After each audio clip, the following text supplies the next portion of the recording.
안녕하세요. 찰리브라입니다. 연준의 금리 동결 발표 후에 미중 무역 갈등, 잠정 중단 등 사실상 제2의 안전자산이라 칭하는 암호자산 시장은 빠르게 냉각 중입니다. 반대로 주식시장 등은 연중 최고점을 향해 달려가고 있습니다. 그러나 아직 미중 무역전쟁 합의는 2차까지 마무리가 돼야 하며 가장 중요한 미국의 숨겨진 경제 지표와 연준의 비공식 4차 양적 완화로 인한 레포 금리 상승이 결국 발목을 잡을 겁니다. 이번 영상은 여기에 포커스를 두시고 시청하시기 바랍니다. 일단은 여러분들한테 보여드릴 게 그레이스케일 자산운용사의 포트폴리오부터 먼저 보여드릴게요. 그러니까 제가 이걸 보여드리는 거는 여기 나와 있는 코인을 개별적으로 이제 소개시켜드리고 뭐 적극 추천한다 이런 의미는 아니고 지금 현재의 상황을 이제 말씀드리려고 하는 거예요. 자, 우리는 이제 많이 오르지 않는 지금 비트코인만 바라보고 있을 수도 있는데 어쨌거나 저쨌거나 결과론적으로 지금 업비트에서 가두리 때문에 일정 부분의 알트코인만 오른다고 말씀하시는 분들이 있기 때문에 제가 지금 객관적인 자료에 관해서 지금 말씀드리려고 하는 거예요. 여기 가운데 보시면 데이 체인지라는 그 부분이 있죠. 가운데 보시면 그래서 지금 보면 비트코인은 사이드웨이 행보를 하고 있는 현재 와중에 일반적인 알트코인들은 그나마 비트코인보다 약반등을 점진적으로 하고 있는 거는 또 사실이에요. 그거는 업비트에 국한된 얘긴 분명히 아니다. 그래서 짚고 넘어가기 위해서 한번 일단 말씀드리는 거고, 자, 그리고 미중 무역 갈등의 잠정 합의, 그리고 뭐 더 나아가서는 뭐 몇 년 만에 있는 뭐 미중 무역 갈등의 뭐 합의다, 뭐 별의 별여기가 지금 다 나오고 있는데 어쨌건 결과론적으로 지금 현재 암호화폐 장세는 안 좋고, 그리고 지금 현재 주식시장은 점진적으로 계속해서 상승하면서 마감을 일단 했어요. 일단은 마감해서 그린 컬러로 되게 이쁘게 나왔어요. 주식을 투자하시는 분들한테는 되게 기분이 좋은 어떤 현상인데, 골드하고 실버도 같이 올랐어요. 커플링 장세로 같이 올랐고, 지금 현재 상황이 일단 암호화폐만 지금 별볼일 없게 지금 현재 흘러가고 있는 현재 상황인데, 이건 뭐 지표도 아니고 팩트적인 상황에 관해서 제가 이제 말씀드리려고 해요. 자, 여기 월스트리트에서 와싱턴으로 지금 향하고 있다. 이게 무슨 얘기냐면 벡트의 이제 새로운 상원의원으로 이제 당선이 되셨죠. 그래서 그거를 말씀드리려고 하는 게 아니라 벡트에 관해서 이제 한 가지 이제 중요한 사실이 있기 때문에 뭐 여러분들도 이미 알고는 있지만 환기하기 위해서 제가 리마인하는 의미에서 한 번 더 집중적으로 말씀드리려고 해요. 자, 벡트는 세계 대륙의 뉴욕 증권거래소를 포함하여 23개국 주요 국제 거래소를 운영하는 애틀란타에 본사를 둔 인터내셔널 익스체인지 또는 IC에서 만든 디지털 자산 플랫폼입니다. 가장 큰 교환 거래소입니다. 이 말이 사실 핵심이에요. 지금 현재 암호화폐 장세가 벌 볼 일 없고 뭐 좋은 것도 없고 벡트가 뭐 무슨 소용이 있어라고 말씀하실 분 있겠지만 어쨌건 빼박이라는 거죠. 결국에는 지금 주식시장을 만든 그림자 금융 세력들이 암호자산 시장을 벡트 거래소부터 시작해가지고 지금 만들기 시작했다. 225년 만에 새로운 자산 시장의 형성에 시초를 알린 거다. 그거를 우리가 환기를 해야 되고, 자, 한 번 더 이제 중요한 걸 이제 환기해서 말씀드릴게요. 벡트 거래소의 동맹자들, 자, 마이크로소프트, 그리고 보스턴 컨설팅, 그리고 스타벅스. 자, 그럼 여러분들이 그러실 수 있어. 이게 뭐 대수롭냐. 근데 가장 중요한 건 여기 보스턴 컨설팅이라고 제가 말씀드린 이 그룹 있죠. 여기는 전통적으로 유대계 자금, 많은 유대계 그 파워들이, 권력자들이 여기 출신들이 되게 많아요. 보스턴 컨설팅 출신들이. 그건 아마 JP모건, 골드만삭스, 뱅크 오브 아메리카까지, 그리고 더 나아가서는 유태계인들의 어떻게 보면 전 세계 뭐 자금줄을 움직이는 어떤 그 거대 권력자들의 사관학교라고 보는 데가 사실은 보스턴 컨설팅이에요. 그래서 소뱅에도 보면 보스턴 컨설팅 출신들이 상당히 많아요. 그리고 하다못해 클레이튼 엑슨가 카카오에서 운영하는 뭐 어떤 뭐 상위 클래스에 있는 사람들은 제가 이제 뒷조사를 예전에 해봤는데 보스턴 컨설팅 출신들이 되게 많더라고요. 그러면 우리가 또 한 가지 암호자산 시장에 관해서 좀 폭넓은 프리즘으로 한번 볼 수 있다고 저는 생각을 하고, 자, 그리고 지금 현재의 상황에 관해서 일단 말씀을 한번 드리려고 해요. 자, 비트코인이 지금 사이드웨이를 하고 있는 동안에 알트코인들, 그 이더 가격이 $160까지 갈 확률이 있다. 그리고 알트코인들이 지금 보면 랠리를 펼치고 있다. 그래서 제가 이제 다시 한번 강조해서 말씀드리지만, 분들은 뭐 가두리 때문에 지금 뭐 알트코인이 그냥 뭐 단편적으로 일시적으로 오른다 이렇게 말씀하신 분이 있겠지만, 이거는 업비트에 국한된 내용이 분명히 아니다라는 거를 한 번 더 이제 짚고 넘어가고, 자 이제 경제 문제를 덧붙여가지고 우리가 암호화폐 자산 시장에 관해서 항상 생각을 해야 되는데, 이거를 사실 별개라고 생각하는 사람도 있어. 근데 역사적으로 전통적으로 시대의 흐름에 따라서 자산 시장의 변화가 있었고, 그것에 따라서 수축과 응축을 하면서 중간에 껴있는 우리 같은 서민들, 민초들은 거기서 재산을 뺏기기도 하고 거기서 재산을 벌기도 해. 근데 흐름을 알아야 결국에는 암호 자산 시장에서도 끝까지 살아남는다고 생각을 하거든요. 그래서 저도 마찬가지로 이런 뉴스를 즐겨보고 여러분들한테 방송을 좀 더 자주자주 하려고 하고 그래요. 그래서 저도 이걸 공부를 뭐 잘 많이 알지 못하기 때문에 조금씩 하고 있는 편인데, 자 여기 제목에 보시면 이거는 이제 미국 매스미디어사죠 사실. 그래서 암호 자산에 관해서 뭐 특별하게 여기만 포인트를 맞춰놓은 어떤 그런 매스미디어사는 분명히 아니에요. 근데 여기 제목을 딱 보시면 아시겠지만 FED가 지금 보면 다음번에 그 금융 위기를, 파이넌 크라이시스를 앞당길 수 있다. 이거를 지금 도화선이, 그러니까 FED가 오히려 도화선을 당길 수 있다, 이런 얘기거든요. 이게 무슨 얘기냐면 제가 이제 풀어서 설명드리면, 뉴욕 연준은 목요일 밤새 리포지토리, 그러니까 레포 금리 말하는 거죠. 운영 규모와 범위가 크게 증가를 했습니다. 그러니까 목요일 날 바로 며칠 전에 있었던 일이에요. 자, 이거는 제가 내피션이 아니라 실제로 있었던 일을 근거로 해서 제가 이제 말씀드리는 거예요. 연준이 말한 것에 주의를 기울이지 말고 행동만 살펴보십시오. 지표를 봐라.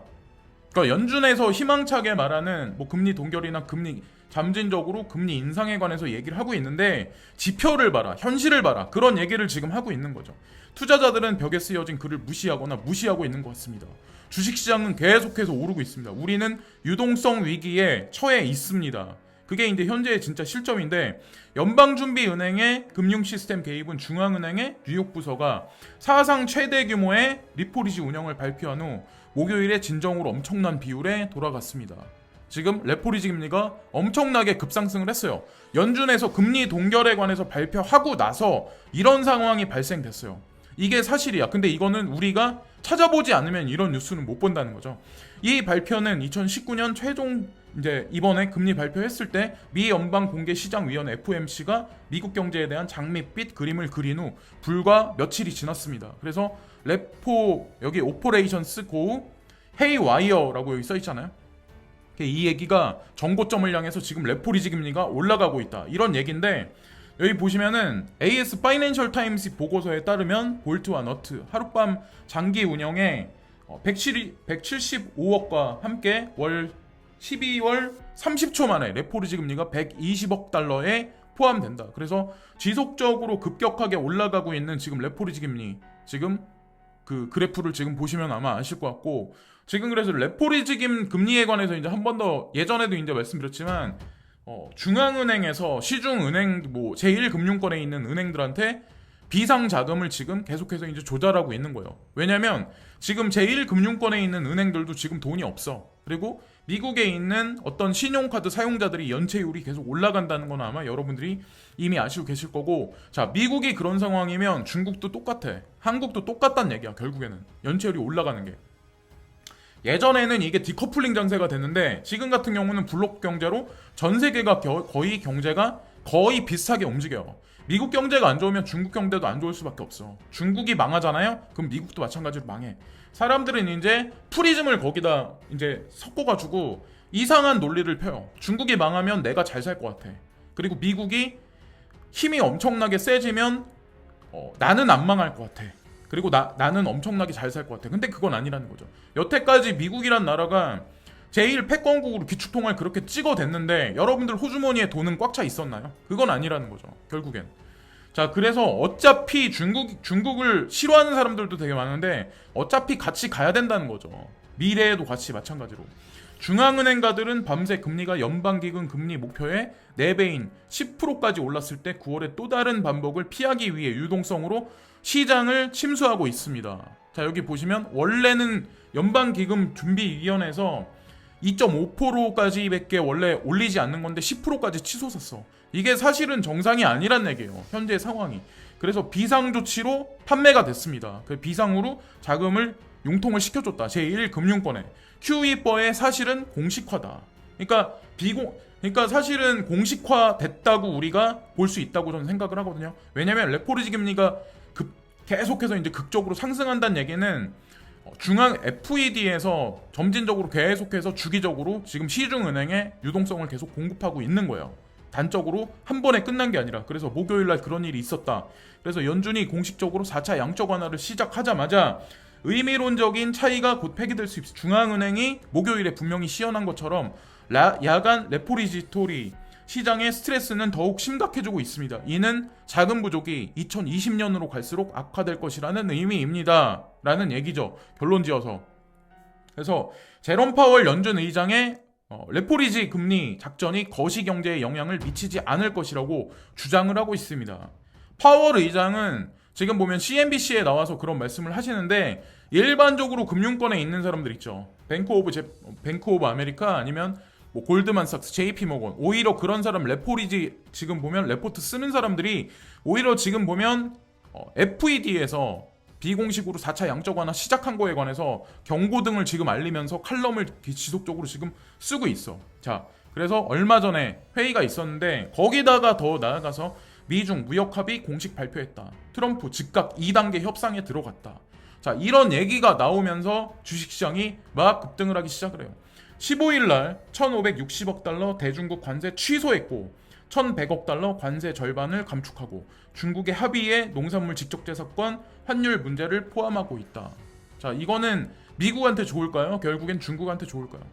어차피 제가 항상 말씀드리지만 이들은 같이 갈 수밖에 없고 둘이 서로서 핑퐁 게임을 하면서 쇼를 계속 부린다고 제가 말씀을 드리죠. 그래서 결국에는 지금 어떻게 보면 그러니까 단적인 쇼라고밖에 저는 안 보이는데 그 이유가 왜 그러냐면 파월 의장이 이번에 FOMC 회의에서 어떤 말까지 지금 했냐면 상당히 위험한 발언인데 금리를 동결한다.